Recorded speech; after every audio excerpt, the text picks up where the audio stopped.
Radio H.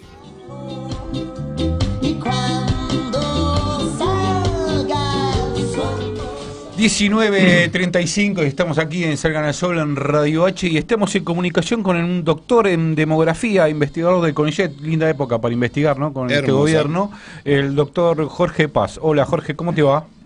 ¿Qué tal? ¿Cómo están? ¿Cómo les va? Muy bien, ¿vos? Buenas tardes. Bien, bien, lindo, trabajando. Bueno, me alegro. Jorge, estábamos, el otro día vi una entrevista que te hacen a vos en Página 12 y me pareció muy interesante. Algunas cosas que estás planteando, digamos, que como que dentro de 30 años la mitad de los empleos, dice la nota, ¿no? El título, la mitad de los empleos que vemos hoy no existirán. Y quisiera saber cuáles son esos empleos y por qué pensás estas cuestiones, más allá de la tecnología, ¿no? Obviamente que avance. Te comento, la nota, muchísimas gracias por tu apreciación acerca de la nota, pero gran parte del éxito que tuvo la nota se debió a la entrevistadora, que fue muy buena, fue muy buena con las preguntas que hizo. Y esa pregunta fue una de ellas. Me dijo, bueno, imagínate cómo va a ser la Argentina en el 2050. Sí. Me dice, pensar Argentina. Esto venía a raíz de un libro que yo publiqué recientemente en la editorial Siglo XXI. 7.500 millones de personas de llamadas. Exacto, que es en la colección Ciencia que Ladra, que es una colección de divulgación científica. Y ese es un libro que está escrito para todo público, es decir, para todo público lector, acerca de lo que va a pasar con la demografía, es decir, con la población en el futuro, qué es lo que pasó también en el pasado, es difundir un poco, algo que nos permite pensar el mundo hoy, pararnos hoy y decir, bueno, ¿qué pasó y qué va a pasar en el futuro? ¿Qué va a pasar? ¿Qué va a pasar? Es lo que estamos queriendo averiguar. Y ese es el punto donde yo le dije, mirá, yo lo primero que me imagino que los chicos que están naciendo hoy, que van a ser la generación que va a estar manejando el mundo dentro de 30 años aproximadamente, van a estar trabajando en cosas que no nos imaginamos todavía que son, y muchos de los empleos que están vigentes en la actualidad van a desaparecer. Pero hay cosas verdaderamente insólitas. Yo averigüé, me puse a investigar sobre esta temática, y encontré que uno generalmente se imagina que los que van a desaparecer son empleos no calificados, empleos que pueden ser sustituidos fácilmente por una máquina, empleos que no necesitan educación. Y no, efectivamente hay una revolución tecnológica muy fuerte en robótica y que va a sustituir empleos que hoy son empleos de tipo profesional, digo, van a sustituir médicos, abogados, contadores, docentes, lo que yo hago en la universidad. Vamos a tener un cambio de transporte, choferes de camiones, choferes de colectivos.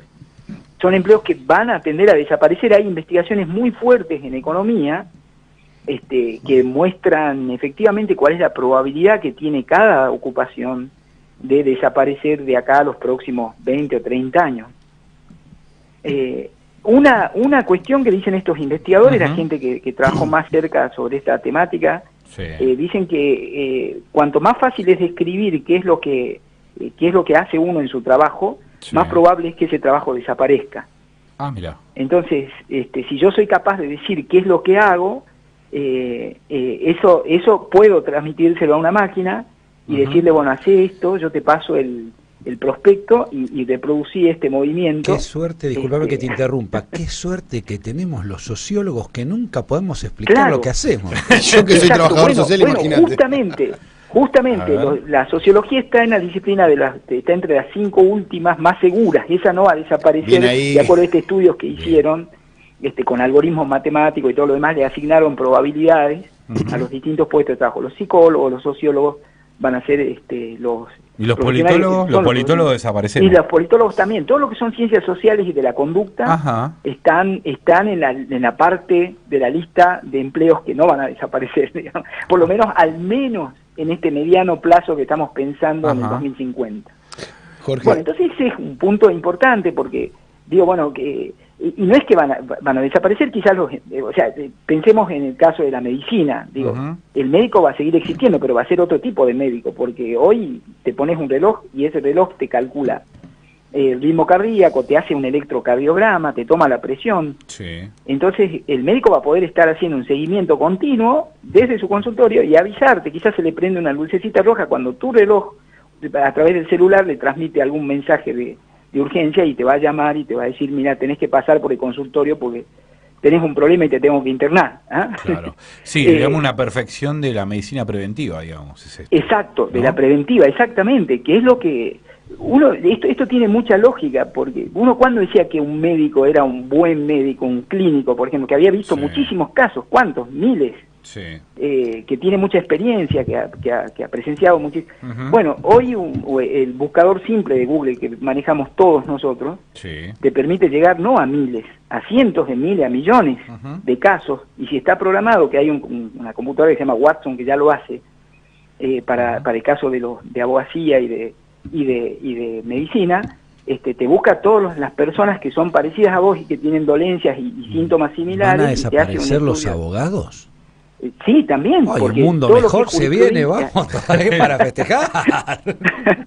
Bueno, y hay algunos que dicen, bueno, que si el mundo se hace más igualitario con disculpas a todos los abogados. Y tampoco van a haber necesidad de abogados, ¿no? Bueno, pero claro, esa es otra discusión, digo.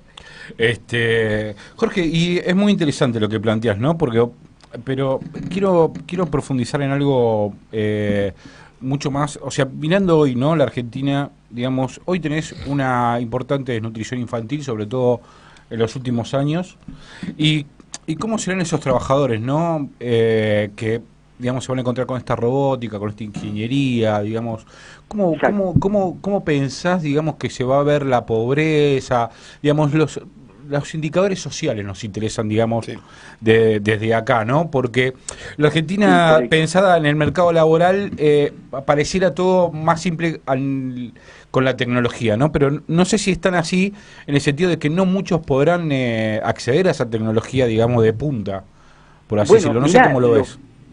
Sí, justamente lo que muestran los trabajos que están profundizando en esta temática es que la desigualdad va a aumentar mucho, ¿no? Y que fíjate que los puestos de trabajo que van a desaparecer son puestos de trabajo de nivel intermedio de cualificación, porque lo que van a quedar van a ser los ultraprofesionales, esto que estamos hablando, el médico que maneja no solamente medicina, sino estadística, computación, y que tiene que tener alguna noción de matemática, de previsión, etcétera, y también va a seguir estando el empleo de la persona que limpie el consultorio del médico. Digo, entonces, en el medio no queda nada. Esta polarización, digo, esto que está pasando hoy, si uno lee algunos textos del siglo XIX, qué sé yo, El Capital, mira algunas... Habían ya previsiones de que esto iba a evolucionar en este sentido. La situación, digamos, tiende a agudizar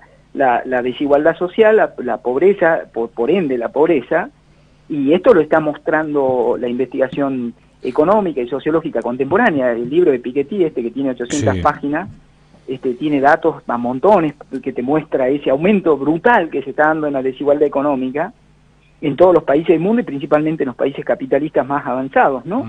Eso es una tendencia. Así que, ¿qué va a pasar a partir de eso? ¿Colapsará? Digo, Marx se murió antes de hacer la predicción final, digo, no llegó a hacer el análisis de esto que va a pasar, pero creo que esto nos invita a hacer una reevaluación de la situación, porque evidentemente el mundo se está polarizando, ¿no? La pobreza no baja. Y te hago un simple ejercicio que yo lo hago en el libro, ¿no? Yo digo, bueno, si vos tuvieses si tomás el producto bruto del mundo, es decir, toda la producción mundial, y la dividís por esas 7.500 millones de personas que tiene el título de mi libro, te da más o menos $50 por persona. Dispondríamos eso. Sí, es muy poco, pero... $50 por día estoy hablando, ¿no? Sí. Pero está lejos, muy lejos del dólar por día que el Banco Mundial estima que es lo que te hace pobre. Es decir, estamos 50 veces por encima del umbral de pobreza internacional que se acuerda con que ese es el nivel de pobreza. Es decir, que traducido esto en términos muy simples, si se distribuyese igualitariamente esa producción global total, por supuesto que este es un supuesto muy alocado, ¿no? Sí. Pero si se distribuyese, pensa eso, si se distribuyese exactamente igualitariamente toda la riqueza del mundo, no habría pobreza. No, pues son $1.500 por mes para cada uno. Jorge, ¿vos sos sociólogo? Gustavo, ¿qué Yo soy economista. Hola, ¿qué tal? ¿Cómo estás? Soy economista y demógrafo. Me dedico a estos temas. Mirá, no soy sociólogo, pero a estoy mí ahí navegando en me interesa particularmente el tema de la demografía, sobre todo por el tema de la superpoblación, que es un poco lo que transmite el título de tu libro, ¿no? Exacto. Exacto. A mí me interesa porque hay un texto de Perón en 1953 que plantea que uno de los principales problemas de la humanidad va a ser la superpoblación. Pensá que lo decía ya en 1953. Sí, correcto. Y uno de los autores, bueno, sobre de superpoblación lo tenemos a Malthus, a Marx, pero el más interesante es un brasilero, que calculo que lo debes conocer, Josué de Castro, fue director de la FAO. Josué de Castro, claro. Sí, claro. Es muy interesante el planteo que hace él, porque hace una definición del hambre y diferencia el problema del hambre del problema de la ausencia de nutrientes. O sea, como que tener hambre no es lo mismo que tener deficiencia de nutrientes. Correcto. ¿No? Vos podés comer todos los días y tener deficiencia de nutrientes. Desnutrición. Exacto, exacto. Entonces, el tema de la superpoblación está vinculado a los nutrientes que se producen, no a la comida o a los alimentos. Correcto. Por lo tanto, una de las conclusiones más interesantes que llega a este estudio de Josué de Castro es que él, estudiando todas las enfermedades, las principales enfermedades del mundo, él llega a la conclusión de que el problema del hambre es el monocultivo, que la causa del hambre es el monocultivo. ¿Por qué? Porque es cómo se organiza el territorio para producir determinados nutrientes lo que genera la ausencia de otros nutrientes. Y eso va generando distintos lugares del mundo, distintos tipos de enfermedades importantes, ¿no? Enfermedades con impacto demográfico. Hay que ir a la soberanía alimentaria. Claro, que tiene que ver con la soberanía alimentaria. Yo varias veces en algunas charlas que he dado en algunas universidades pongo el siguiente ejemplo, ¿no? Imaginémonos 2 hectáreas. En una hectárea hay 50.000 personas y en otra hectárea hay 50. Uno se preguntaría, ¿cuál es la hectárea donde hay superpoblación? Por lógica diríamos, bueno, la primera hectárea, si tenés 50.000 personas en una hectárea y 50 en otra, tenés superpoblación, querido, en la primera hectárea. No, porque la primera hectárea es el Amazonas y la segunda hectárea es el desierto del Sahara. Entonces hay superpoblación donde esa hectárea no tiene capacidades de satisfacer las necesidades nutricionales de abastecer en cantidad sana a esa población. Esas 50 personas que viven en un desierto tienen superpoblación. El primer bichito que hay se matan para comerlo. Y tendríamos que poner un tercer ejemplo, Jorge, que es que esa hectárea donde hay, supongamos que no 50.000 personas, sino 10.000, y es una hectárea que es un vergel lleno de nutrientes, de alimentos, de la más variada diversidad biológica, pero esa hectárea está organizada por un monopolio sojero que produce nada más que soja y que arrincona a esas 10.000 personas en un metro cuadrado, tenés superpoblación también. Entonces la organización territorial es la que produce superpoblación. Totalmente. Esto me parece que es un tema interesante que calculo que lo debes haber tomado en tu libro. Claro, sí, porque digamos, la ley de población es la ley de acumulación de riquezas, o sea, sigue la ley de acumulación de riquezas.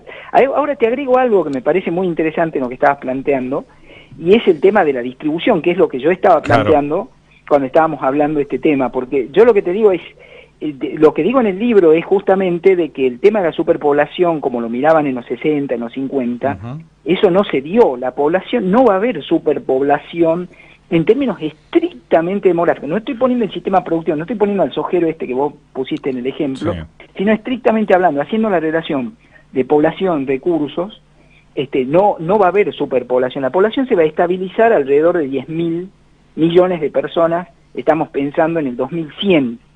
La población del mundo va a ser más o menos de 10.000 millones de personas, y eso no va a crecer más. Eso va a permanecer estable porque la mortalidad, ahí eso también lo cuento en el libro, digo que es lo que te lleva a eso, es que se estabilizan la mortalidad y la natalidad y te generan esta población que se llama población estacionaria y no crece más la población. Mira. Ahora, la pregunta es, el planeta va a poder alimentar, y ahí voy a lo que decía Josué de Castro, digo, ¿va a poder alimentar 10.000 millones? Te digo sí, pero porque hoy lo puede alimentar, porque hoy si haces esa distribución, caben en el planeta las 10.000 millones de personas. Ahora, ¿qué pasa?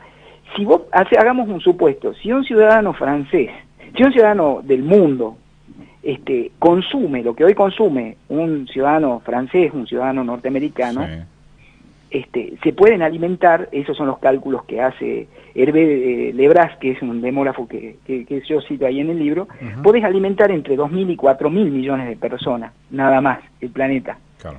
Entonces necesitarías 2 planetas para poder dar alimentos a esa población de 10.000 millones de personas, 2 o 3 planetas tierras para poder alimentar. O sea que habría que cambiar las pautas de consumo para que podamos vivir todos equilibradamente. Exactamente, y las pautas de distribución de lo que se produce, digo, porque si se sigue concentrando la producción en determinados sectores, en determinados países, y son los países que presionan sobre los recursos y que generan efecto invernadero y todos esos problemas, que ya no son los problemas que imaginaba Malthus o que imaginaba otro tipo de problemas, pero que también está relacionado con este tema del crecimiento. Yo lo que planteo básicamente es que esto es un fetiche, digo, pensar en la superpoblación, olvidándonos de lo que vos decías del sojero, del ejemplo que ponías, de cómo está organizada la producción.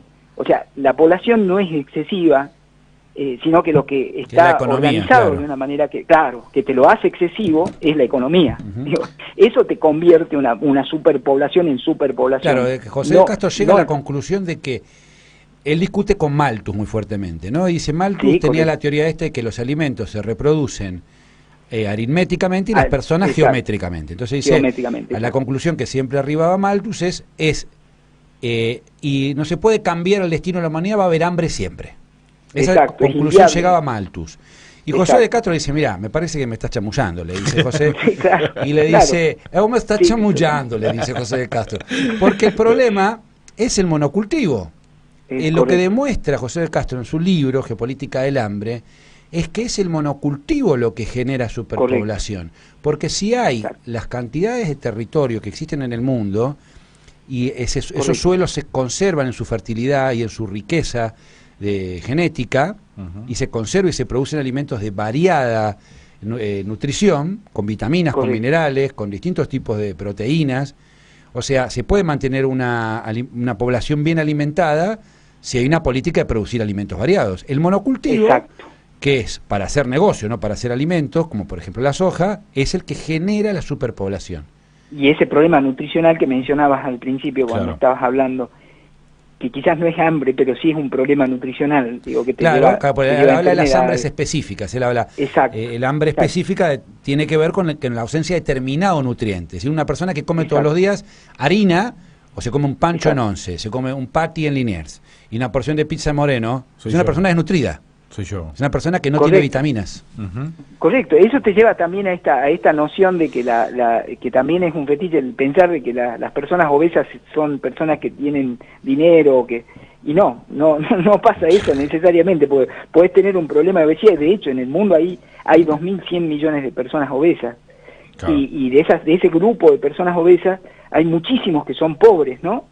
Me dice, ¿cómo puede darse eso? Eso es una locura, una persona pobre, obesa, ¿no? Y es por lo que estás planteando vos. O sea, es por el tipo de nutriente que estás incorporando a tu cuerpo que te genera problemas de sobrepeso que no tienen que ver con la abundancia relativa del alimento, ¿no? Imaginemos un país como Argentina, que tiene una población tan pequeña en relación a su territorio, puede tener problemas de superpoblación. O sea, imaginemos esto, ¿no te parece una paradoja? Sí, que no tiene gollete. Argentina con superpoblación. ¿Por qué? Porque tenés la población concentrada en una superficie de cemento o de hormigón armado y todo lo demás soja, monocultivo de soja para la exportación, para darle comer a los chanchos chinos. Exacto. Y es un país con superpoblación que tiene el 50% para darle de comer a los chanchos chinos, y que también son los chanchos que comen los franceses, los norteamericanos, digo, que se exportan. También alimenta, digamos, otro tipo de pero como principal comprador de nuestra soja, ¿no? Que es China. Sí, China, totalmente. ¿Y hay pensado, digamos, una política, o sea, si alguna vez ¿pensaste alguna política demográfica, digamos, si tendrías que pensarlo, cómo la diseñarías? Es que la política, todo lo que se hace, en definitiva, tiene que ver con la demografía. Si vos estás pensando pongamos, en una ley de salud sexual y reproductiva, en la ley del aborto legal, son políticas demográficas, claramente son políticas demográficas. Hasta te diría, las asignaciones familiares son políticas demográficas. La asignación familiar se basa en un supuesto de que hay una subpoblación, ¿no? Entonces una política pronatalista, la podés llamar así. No está planteado en forma normativa, o sea, yo no te digo en ningún momento, mirá, lo que tendríamos que hacer es esto, lo que hago es mostrar, describir. Creo que el tema de las ciencias sociales está muy poco desarrollado, el tema de la descripción, ¿no? En especial en economía. En economía estamos discutiendo modelos de cuestiones que nadie ve, que nadie puede... Y es como que nos quedamos en el camino de la descripción de la situación que estamos viviendo. O sea, para mí, desde mi punto de vista, y eso es lo que yo aplico en el libro, es tratar de describir, de mostrar las tendencias, de sugerir posibles problemas, esto que estábamos discutiendo recién, y poder pensar algunas políticas a partir de eso, ¿no? No hay un listado de políticas específicas. Volviendo al tema de la demografía, Argentina es un... yo, aparte de sociólogo, hice un máster en defensa nacional, ¿viste? Y me desayuné algunos temas de demografía pensado por los militares, ¿viste? Que a veces los militares piensan las cosas de criterios bastante inteligentes. Aunque nos sorprenda, hay una forma de pensar las cosas desde la defensa que es interesante. En términos demográficos, la Argentina tiene al sur de su territorio, digamos, una situación de hostilidad con apropiado su territorio en las Islas Malvinas y que hay una base de la OTAN, ¿no? Las Malvinas. En términos demográficos, cualquier política seria, lo primero que debería proponerse es generar núcleos poblacionales mucho más densos de los que hay ahora en el sur, en la zona patagónica.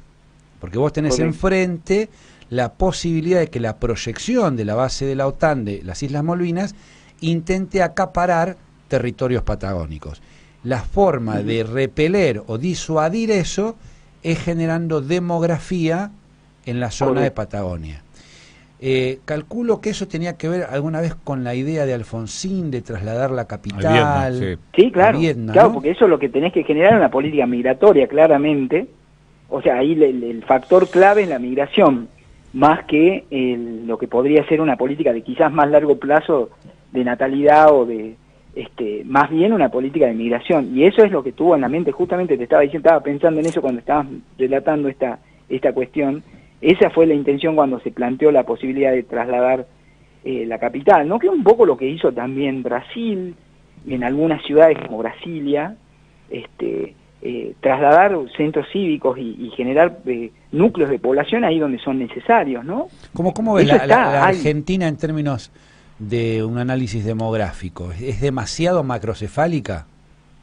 Sí, tiene más del 80% de la población viviendo en zonas urbanas, ¿no? ¿Qué te parece? Eso es una gran concentración, y una gran concentración que no solamente se da a nivel de país, sino a nivel de provincia. Las provincias, las ciudades capitales en las distintas provincias de nuestro país tienen una concentración brutal de la población en las ciudades, y esto te provoca una serie de desigualdades intraurbanas.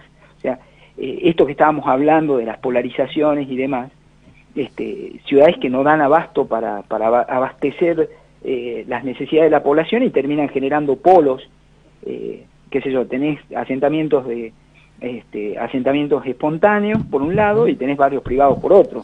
Claro. Digo, escuelas públicas sobrepasadas de alumnos, y escuelas privadas muy caras, inaccesibles para el resto de la población. O sea, es un país que se está quedando sin campesinos. Claro, se está quedando sin población rural, sin población en el campo, sin población rural, digamos. O sea, pero esto es una tendencia histórica antiquísima, ¿no? O sea, esto es un proceso que ya viene de mucho tiempo atrás. Pero en Argentina en particular, porque yo veo que otros países... Sí, estoy pensando... Hace poco estuve viajando por Europa, estuve en Toulouse, en Francia, en Berlín, y tuve la posibilidad de viajar a la campiña, y lo que me llamó la atención es justamente el concepto de campiña. O sea, no es el campo incluso es un significante vacío, diría Laclau, porque el campo es el campo, digamos, sin gente. La campiña es lo mismo que el campo, pero con gente, con gente viviendo. Sí, yo lo estuve viendo también, estuve hace poquito en los nórdicos, estuve en Noruega, y exactamente lo que estás mencionando. Sí, totalmente. O sea, la importancia que están dando esos países que son los más desarrollados del planeta al campo es increíble. O sea, es justamente una tendencia inversa, digamos, de lo que se ha dado en muchos países de América Latina, en la región, entre esos Argentina, casualmente, ¿no? Para que no se vengan a las ciudades. Justamente, eso es claro. Una política poblacional también. Exacto, el Estado tiene una injerencia muy fuerte, subsidia determinadas producciones que son totalmente antieconómicas, hasta irracionalmente antieconómicas, pero con una política demográfica muy clara, ¿no? O sea, donde no encontrás lógica económica vas a encontrar una lógica demográfica. Sí, te subsidia incluso, mira, tenía un grupo de amigos que vivían en Toulouse, en la ciudad, ¿no? Y estaban podridos vivir en la ciudad como le pasa a cualquiera, que en un momento te pudrís. Y bueno, el Estado, si vos querés irte a vivir a la campiña, te da un subsidio para el alquiler de la casita del campo. Pero un subsidio importante, por ejemplo, estamos hablando de 600 euros alquilar una casa en el campo, una casa linda, con depósito, con galpones, o sea, como para producir, y te subsidia 200. El Estado te pone 200 euros, el 30%. Sí, totalmente. Para que una parejita de chicos jóvenes se puedan ir a vivir, qué sé yo, al Lot, a la Ariège, o ahí en la zona de los Pirineos. O sea, la verdad que cualquiera que se quiere ruralizar acá, tenés que ir con el pico, la pala, el machete, ¿viste? Y curtite. Sí, obvio. Pero bueno, está lindo eso también. O sea, yo quiero ser europeo porque quiero vivir de subsidios. Bueno, yo también quiero vivir de subsidios. Yo creo que acá hace falta una política demográfica, digamos, interesante. A mí me parece que, como decía bien el pájaro Kenning, que nosotros tenemos una población muy concentrada en núcleos digamos, en pocas ciudades, y tenemos un país muy despoblado, ¿no? Y me parece que nosotros no creamos ciudades nuevas, autosustentables, si se quiere, ¿no? Con este tipo de energía, digamos, y llevar esa población, digamos, a lugares despoblados. Y por ahí ahora me hiciste pensar por ahí en esto del tema de los nutrientes, ¿no? O sea, ¿para qué vas a traer a esa gente si no vas a poder alimentar? Entonces, generar como fue en Estados Unidos, un baby boom, ¿no? Subsidiar, digamos, mucho más, apuntando a que la gente tenga más hijos y poder sustentarlo. Lo que pasa es que cómo se intenta en el tiempo una política semejante. Una política pública interesante para la Argentina sería el doble, esto tome nota algún diputado, así que uno que no haya presentado ningún proyecto interesante, alguno que esté muy al pedo, ya sea de cualquier campo ideológico. Mira, la verdad, cada vez lo ideológico me importa más un huevo. A ver, tome nota de esto. Doble de asignación universal con hijo para los que se vayan a vivir a la Patagonia. Le pagamos el doble. Y de paso repelemos un poco el avance de los ingleses sobre la Patagonia y las canchereadas que hacen desde Malvinas. ¿No le parece buena esa, Jorge? Claro, puede ser. Claro, el tema son que las políticas la política demográfica es una política de largo plazo. Eso está claro. Sí. Y los gobiernos no tienen una duración que podamos llamar de largo plazo. Un gobierno que es reelecto, lo máximo que puede estar en el poder, ¿cuántos son? 12 años, ¿verdad? Sí. Y estas políticas son de 40, 50, 100 años. Digamos, entonces, ese es el problema, porque acá también, bueno, yo digo, ese puede ser cambiar, fuera, digamos, de la broma, podría ser cambiar la estructura de incentivos para generar incentivos para que la gente se vaya a determinado lugar. Claro. Pero ahí también tenés que pensar en que eso tiene que estar acompañado de una política de vivienda, claro, de una política obviamente, de saneamiento, pero o sea... Sí, la verdad que es interesante porque te lleva a pensar, digamos, en toda en un desarrollo de un país, ¿no? O sea, de un modelo de país, porque uno no solamente es una política pública, digamos, que podía meterse en el tema de, o sea, uno la va deconstruyendo, si se quiere, pero es un modelo de país eso. Claro, y eso es lo que te digo, un modelo de país no es un modelo que lo puedes armar de acá 4 o 5 años para un periodo electoral, claro, es una política, sino que son políticas de mediano largo plazo. Claro. Y ahí yo creo que hay un fuerte problema, porque si bien estamos hablando de incentivos de las personas para tomar determinadas decisiones, uno también podría pensar cuáles son los incentivos de un político de generar leyes cuyos efectos se van a ver cuando él ya no esté, digamos. Y, entonces, por ejemplo, tendrían que cobrar menos para dedicarse más a la política y no a llenarse de guita. Eso. Así es, tal cual. Jorge, la verdad es muy interesante hablar con vos. Me gustaría más adelante volver a tener una charla porque me parece que... Gracias. No, porque está piola que pensar de otro lugar. Yo es la primera vez que hablo con un demógrafo. Y a veces uno se pregunta qué es lo que estudia, ¿no? En qué está pensando un demógrafo. Y está bueno. Justo encontré la nota y me viene ideal porque hay que pensar estas cosas, ¿no? La Argentina del futuro, cómo se va a nutrir, cómo se va a distribuir la población. O sea, pensar Exacto. geopolíticamente un país o un modelo de país tiene que ver con esto, ¿no? Con gente que esté pensando, digamos, más allá del corto plazo de mañana lo que va a pasar. Exacto. Así Exacto. que... Más allá del dólar y de la devaluación. Eso es otra cosa, sí, obviamente. Eso es puro presente y nada más. Jorge, te agradezco mucho que me hayas atendido y vamos a volver a hablar seguramente más adelante. Saludos, Jorge. Excelente, muchas gracias por el llamado. No, Adiós. gracias a vos. Muy bien. Doctor Jorge Paz, investigador del CONICET, demógrafo, ha vertido lindos conceptos y a mí me ha hecho pensar un montón de cosas que nos van a servir, digamos, para seguir pensando este bendito país, ¿no? Así que bueno, esto es Salgan el Sol en Radio H. Vamos a un pequeño corte, vamos a escuchar un temita, creo que es un cover de Black, de Pearl Jam, y después escuchar una tandita y volvemos, no se vayan, ya volvemos. Radio H.